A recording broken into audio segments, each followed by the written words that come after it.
Welcome back to Keeping It Normal with Emily. I love filming my little intros. Like I always say it every week that I dance alone in my basement, but it's true. So tonight's episode, today's episode, this week's episode, you guys, we're all over the place. Even what episode are we on? I think 10, 9. I don't know. I'm terrible at this.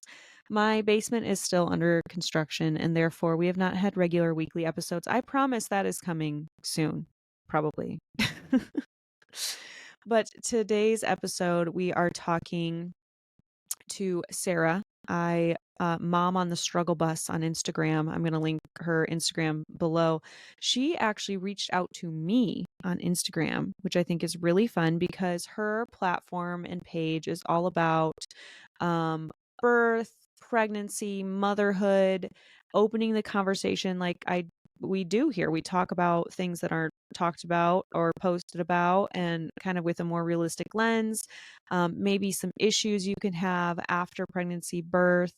And we kind of just have a candid conversation about that, and kind of like I guess you could say the negative things that aren't really talked about a lot. I had two pretty standard vaginal births, epidural. My first birth, I labored for 18 hours. I pushed her out in 15 minutes. Lots of stitches, but overall it went very well. I was kind of like that annoying person. I lost weight while I was pregnant. I bounced back insanely quick. She breastfed like a dream. I breastfed till she was almost 2. It was so easy. I had barely a dollop of a stretch mark. I was so like, it just was like that pregnancy and that birth story. And then my son was a different story, and he sat so low in my stomach and was so large and like separated my abs, and my labor was shorter. It was only 8 hours, but physically took longer to recover from. Anyway, it was,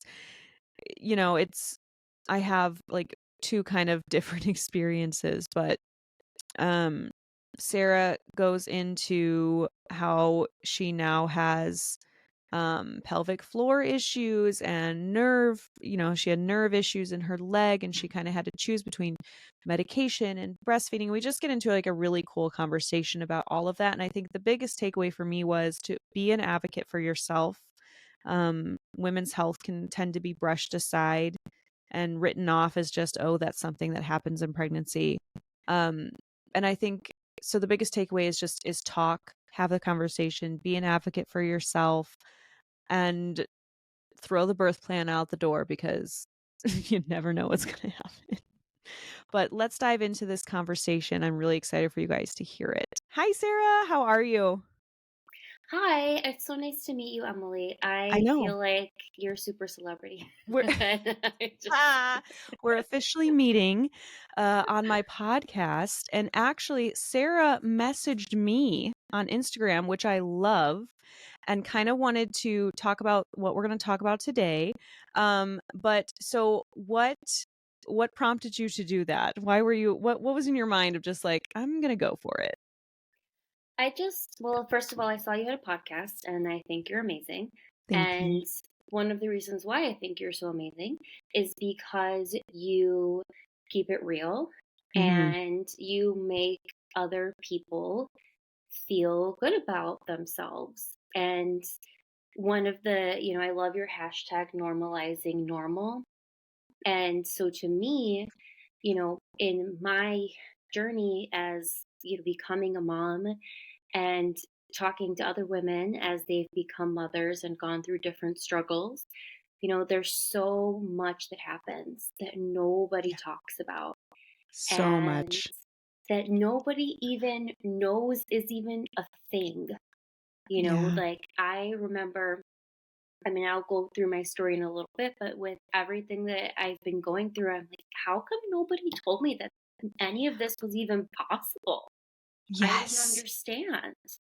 I just said that to myself earlier today. Like, what I think the tides are turning a little bit by conversations like these, and people are talking about it more openly, but just like where were all of these conversations about pregnancy, birth, motherhood, like, I had such an unrealistic idea in my head painted before I became a mom. Yes, I like to call it my Disney dreams, like the perfect real, like the Yes. perfect, like beautiful expectations of things, and that's what I had. I had these Disney dreams of what being a mom was. And when you look on social media, a lot of people are just showing my perfect house, my perfect life, my perfect everything, and it just you're like, where is the realness? Mom friends will be honest with you. You Yeah. hope, Yeah. but then not everybody has mom friends. Yeah. And it is the biggest relief when a mom friend or maybe a family member or something when you talk about something hard and almost like in a like you feel maybe a little shame about it or whatever it is and they just kind of go, "Oh yeah, that happened to me too." And it's like the biggest sigh of Yes. relief. Like, "Oh, It thank really gosh, is. I'm not alone." Yeah, it really is. That happened to me. One of my friends when I was when I first started to experience symptoms of pelvic floor dysfunction, I told my friend, this is going on with me, and she's like, "Oh yeah, I had that too." And I was, really? Yeah. Yeah. I had no idea. So I'd love for you to just introduce yourself, how many kids you have, how old you are, and then we'll dive into a little bit about your story. So, my name is Sarah. I am 37 years old. I have one baby. It's my first child, Mm. and she is 11 months now. She's going to be one in a couple of weeks. Oh my gosh. I know. It's insane how when they say time flies, it really does. Yeah, it really Um, does.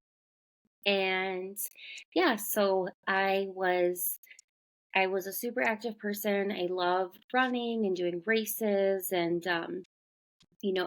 I did adult gymnastics class. I did everything I possibly could.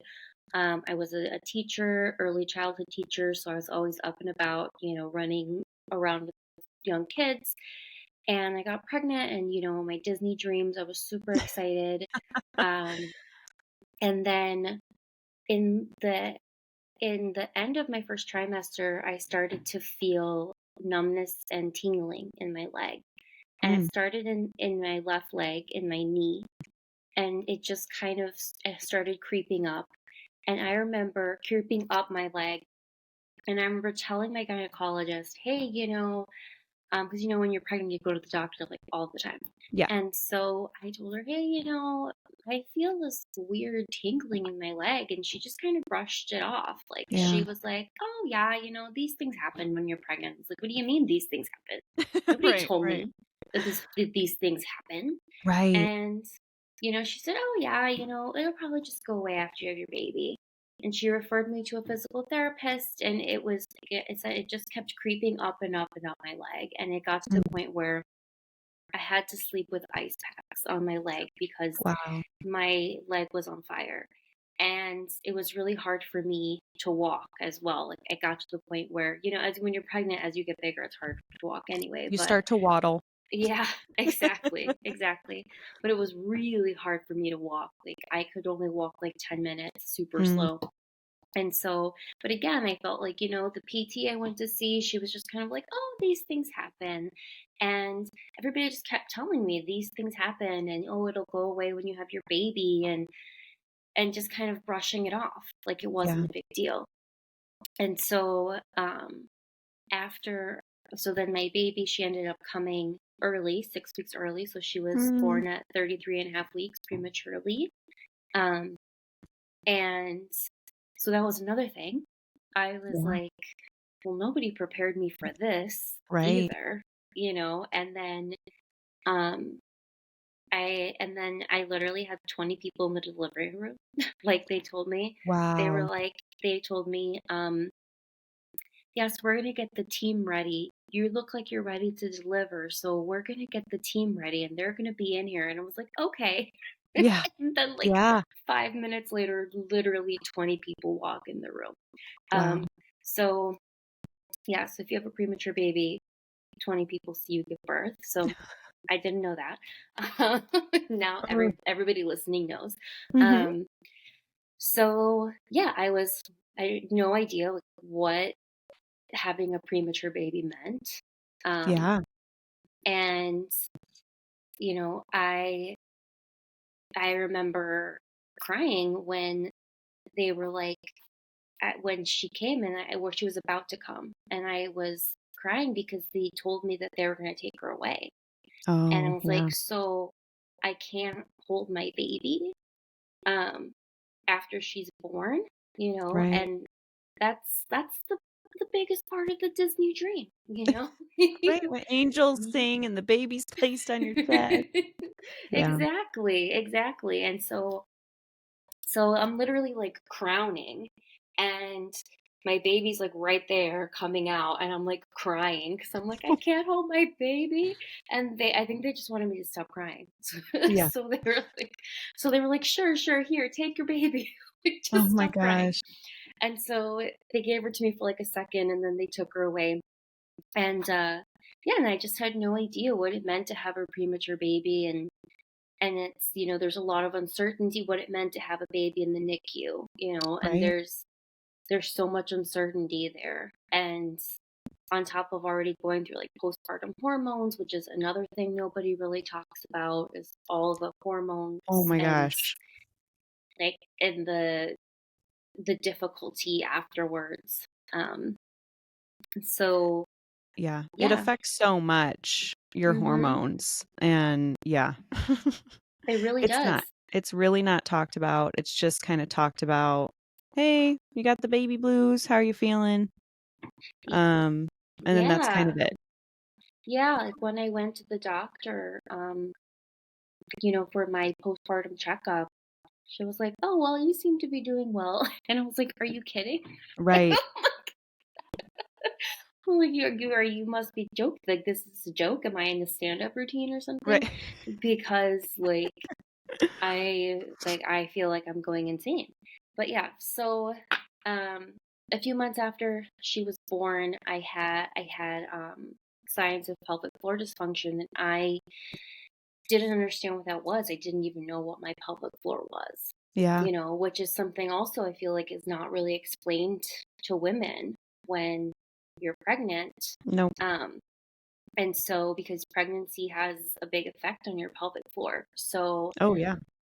fun fact to all the women listening out there, um, you should not be peeing on yourself.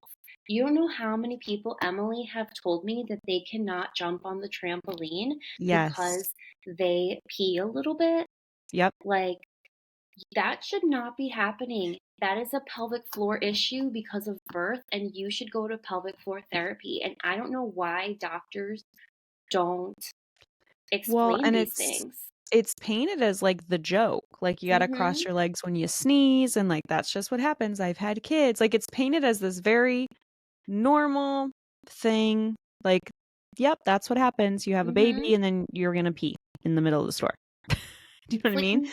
yeah, no. I don't know if you've ever read the book, Girl Wash Your Face.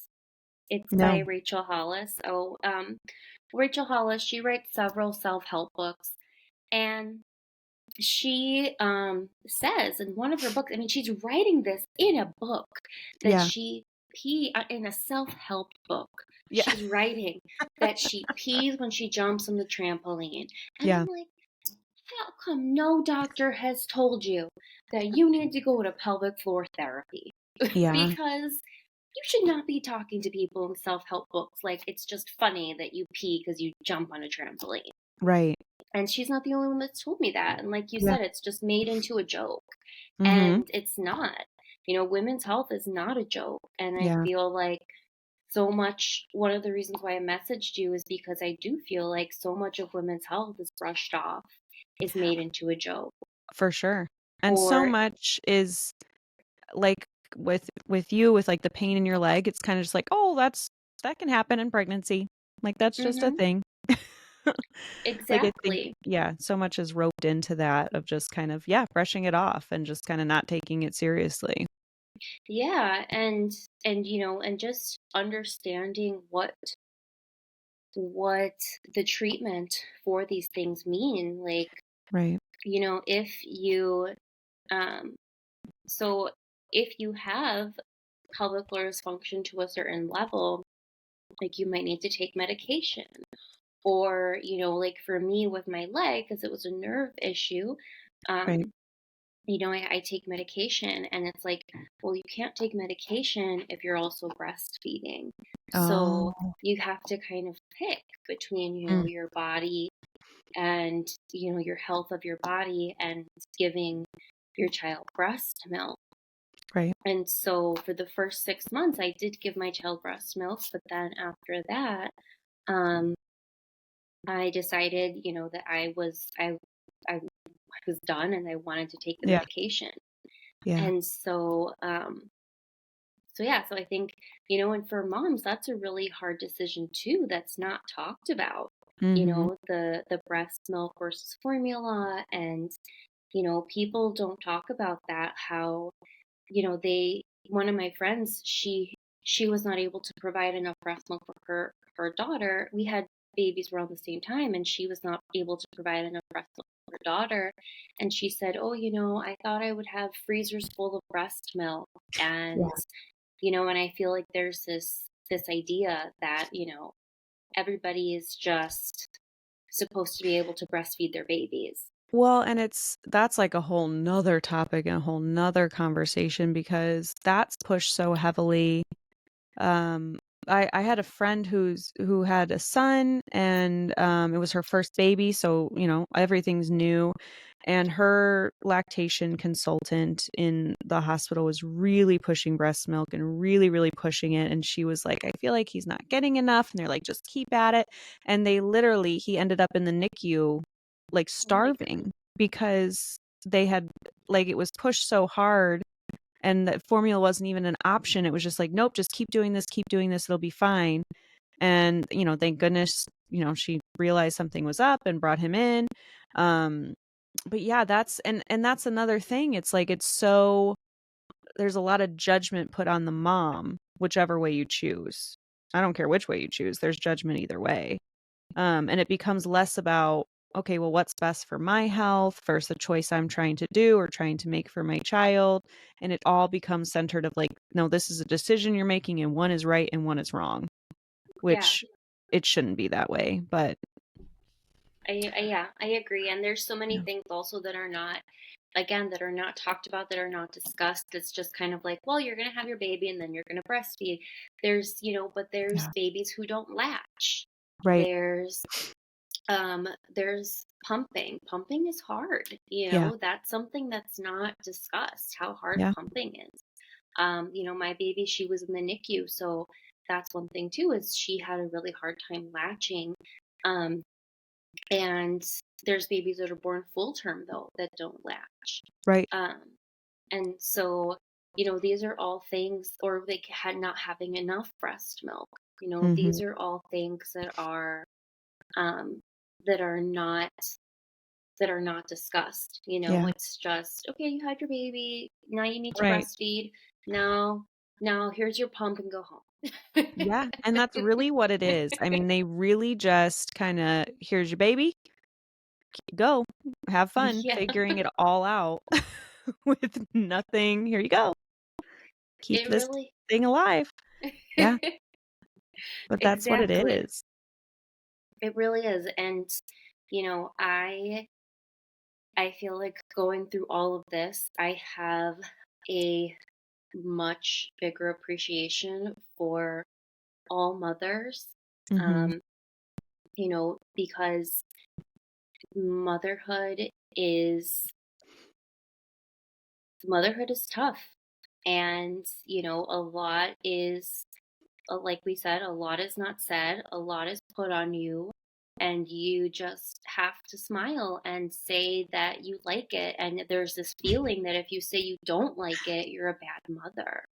yes. Yeah, it's definitely equated to you're not grateful for your children, you don't love your children, why did you choose this if you're gonna complain about it? Hmm. They want you society wants you to have that painted picture, that Disney dream, and pretend that's what's going on. When I've never met a mother that's actually what it is, by the way. Never one person who has ever experienced parenthood, motherhood is ever the Disney dream.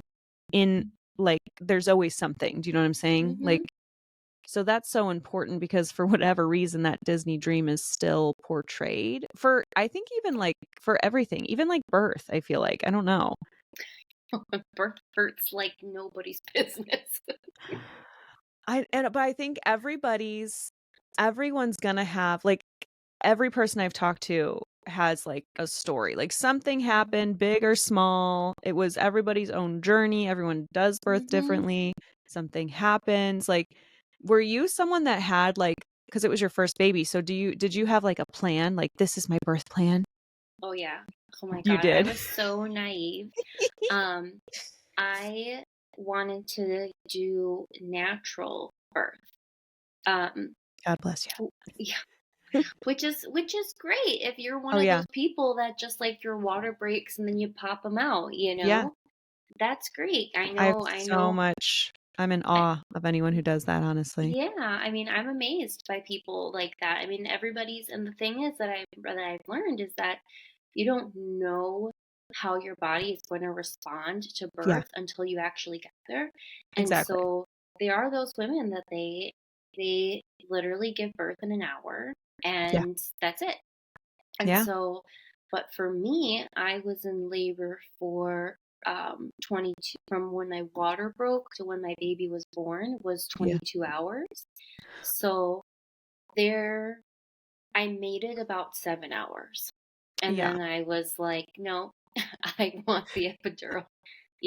I think I've never heard of anybody that their birth plan was actually followed. I don't think I have either. Because there's so many things that can happen throughout the whole process Hmm. that it's really hard to select, like, this is exactly how I want it to go in this order, and this is what I want to have happen. I'm sure somewhere that exists, that it went exactly as planned. I would say, like, majority of the time, like, something's gonna go off course at some point somewhere. You gotta Yeah. roll with it. Yeah, that's exactly what it is. You just have to roll with it. So your daughter is almost a year old. So these health issues and physical issues that you have, are you still experiencing that at this stage? Yeah, so Okay. it's been a roller coaster ride. Luckily, my family has been super supportive. So I go to the doctor. I go to the doctor. I go to the physical therapist. I also see a therapist for mental health. And so I probably have about 3 to 5 appointments every week. And that doesn't include appointments for my daughter because babies also have to go to the doctor a lot. Right. So especially because she was premature. Right. So she in the first 6 months she had to go to the doctor every month, and she has Oh, to do wow. like extra testing. She has to do like I have to take her to do a hearing test after she turns 1. So there's just extra things she has to do. Um, because she was premature. So with my appointments and her appointments, it's usually like 5 appointments in 1 week. So Wow. my family has been really supportive, and you know, childcare is Yeah. really can be really hard to come by. So Yeah.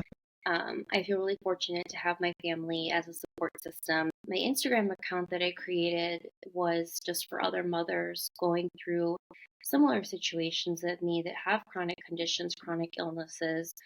And it's just amazing to see the resilience Mm. and to hear their stories. That's one benefit, a big benefit of social media that I have found is it's not the same support system in terms of childcare and stuff, but there is something really powerful about someone else going through the same thing as you or something similar or just being there to lift you up. And what I've seen it in social media personally, and it's just given the opportunity to find groups of people like that. Um which I think is really, really cool and makes such a big difference. And that's why I think it's so important to talk about stuff like this with a realistic lens. And it's not to scare anybody away from pregnancy or birth or having kids or motherhood, but it's just so people don't go into it blind. Understanding how your body works Yeah. and what happens to your body during pregnancy, I think is not scaring people, it's just Yeah. educating people. Yeah.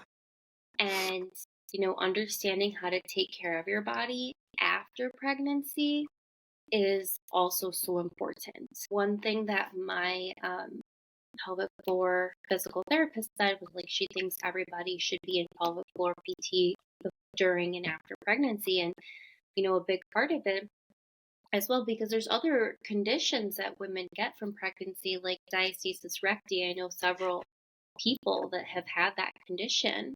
Yeah. And um and that's another thing they've all said, well, I didn't even know that this was a thing. I didn't even know Yeah. that this was possible. I have that, like, my abs are Oh, separated. Um, but I remember my first pregnancy, I would, like, I would, like, do, like, a sit-up kinda move, and my belly would cone, oof, which is mhm, a no-no, mhm. but I didn't know it was a no-no, I thought it was silly. I'd be like, "Look at my belly," and I keep doing that, and then it was and my first pregnancy, I was, different physical shape. I was younger. It didn't really affect it too much actually, but I remember like watching a video, it popped up. I don't remember where it was, Instagram or something, and it was like, "Is your stomach coning? Like, don't let it do that." Like, here's how you should be sitting up so you're not coning your stomach, which is like tearing your muscles apart. And I was like, "Wait, what? I shouldn't be doing that?" I'm like, "Why didn't anybody tell me about this?" Exactly. Yeah. Like, why isn't this in like the pregnancy handbook that the doctor gives you? Yes. Like they just tell you, like, oh, don't take ibuprofen. It's just like, Right. Like, okay. don't eat sushi raw, avoid Yeah, turkey, gas station turkey. exactly. Right. And I'm like, Yeah. okay, thanks. Like, I didn't eat gas station turkey before, but I'm definitely Right. not gonna eat it now, Right. and it's like I would rather know that I shouldn't, cone my belly, or that like Yes. I shouldn't be peeing on myself, Right. like that's Right. not normal. It's just educating. I think there's just such a lack. Like one of Yeah. the biggest reasons why I wanted to come and talk to you and get the word out was because yeah, I just think there's such a lack of education about our bodies as Yeah. women and what our bodies go through in pregnancy and how we can care for our bodies, before, during, and after pregnancy. Well, and I think it just opens the conversation of because I think it's so easy to brush stuff out of your own mind, like, "Oh, my leg is numb? Oh, that's probably just a weird pregnancy thing," and never it's like it's okay to be your own advocate, talk about it, talk to your doctor about it. And I do, yeah, like you said, talking about it is the solution because you hear something, you realize something, and you go, "Oh, that's not normal. Oh, maybe I need to go talk to my doctor about that." For whatever it is. One of my posts is about the handicap placard. So in Oh, Illinois, at right. least, yeah, in your third trimester of pregnancy in Illinois, you can get a handicap parking placard. I wish I had No, known. yes, right, me I too. saw your post about that and I was like, "Wait, what?" So yeah, so in your I don't know. I mean, I guess we'd have to look up. You were in Illinois too, right? Obviously. Yes, yeah. Yeah, so we both live in Illinois. So yeah, in your I did not realize that in your third trimester of pregnancy. Yeah, you can get a temporary handicap parking placard, which, like we said, when you're pregnant, especially in your third trimester, you're like you said, you're just like waddling, You're just waddling. you You're in know? pain. And I said it to my friend who's in her third trimester, or who's pregnant now, and she, oh yeah, my OB didn't even know. She's like, I told my OB, she didn't even know. And I was like, well, Wow. Yeah, I why had don't like never heard that. yeah, why don't OBs know this? So it's just things like that, information like that that's just not, again, just like not talked about, not given to women. And it's like, why? Right. Why aren't these things talked I about, know. And it's a Yeah. chronic problem in our country that women's health Yeah. is not taken seriously and Yeah. is brushed aside. Right. Yeah, you hear far too many stories about that across all spectrums of all sorts of things. But yeah, it definitely is. Um and it just keeps the best way to combat that is with education and information and conversation. That sounds Mhm. like a tagline for something. Should be your new bumper I just came sticker. up with it. But it's true, it's true. It takes being vulnerable and talking about things that might be uncomfortable or and that's my whenever a friend or anyone, like, that I know gets pregnant, the thing I tell them is, like, "Okay, I've done this only twice, but, um, no question you ask me is too weird." Like, Mhm. if you wanna text me a weird pregnancy question about something happening with your body to see, like, if I went through the same thing, I was like, "Nothing is too weird." Mhm. Like, there's no limits because then and they do, like, I have friends text me, like, I think my sister or something was just like, "Did your vagina randomly have stabbing pain?" I was like, "Yes, that's called lightning crotch." Opens up the door to, like, my body's gonna do some weird things, like, what's normal, what's not? Did you experience it? It's Mhm. good to have the conversation. It's not a bad thing at all to advocate for yourself and speak up and take it seriously if you feel like it's serious. I really appreciate it when celebrities are really honest as well.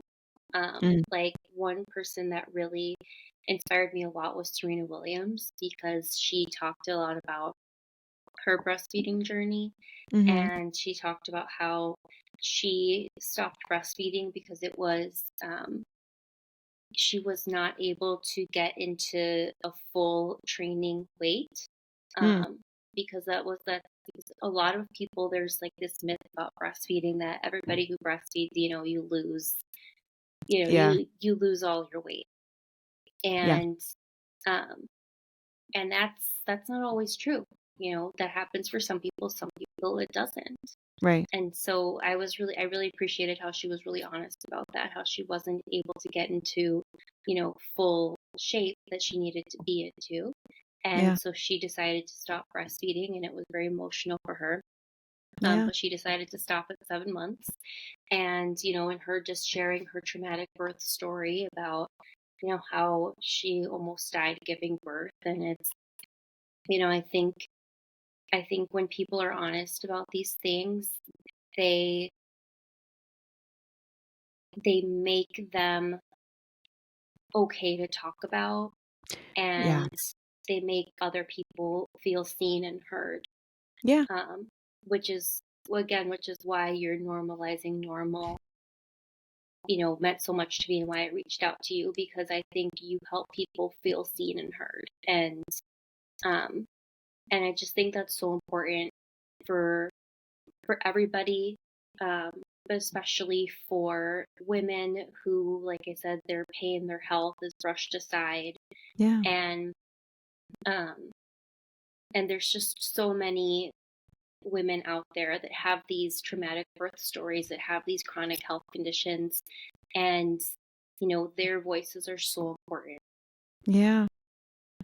I totally agree. And yeah, I want to thank you for trusting my platform and space to share your story and to bring kind of conversation to the topic, and hopefully someone out there listening, it benefited them in some way, and maybe, you're going to pay attention to maybe you're now going to go get therapy because you're peeing your pants, and that, that's a good thing. But, I am going to link all of Sarah's social, information where you can find her platforms and follow along with her story, in the description of this podcast. But Sarah, thank you so much for joining me and talking and telling your story and just kind of opening this conversation.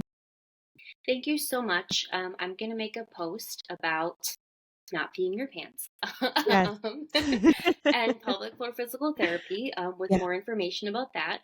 I just so appreciate you, Emily. Thank you so Yeah, much for having me on. I have loved talking to you. I love you your too. Instagram account, and Thank I you. um, I just think you're such an inspiration. Thank you so much. And, yeah, well, thank you, and we will talk again soon. Well, that was a really fun conversation with Sarah. Make sure you guys go follow her and check her out.